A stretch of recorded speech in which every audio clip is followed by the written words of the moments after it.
All right, so the opening lead, as I always talk about any defense class, the opening lead is the make or break of the contract for the most part. Yes, you have to do some follow-up play in the middle of the hand to ensure the set, but oftentimes the opening lead, if you get off to the wrong opening lead, the rest of the defense sort of falls apart, right? So opening leads have been studied and studied and studied over the years.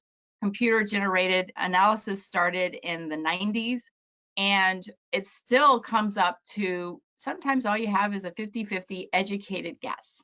So what we're working on is fine tuning our opening leads versus suit contracts and focusing on this lesson on whether to go after a rough yourself, as I mentioned earlier, or to give your partner the rough, right? It's not all about us. It's also what can we be doing for partner.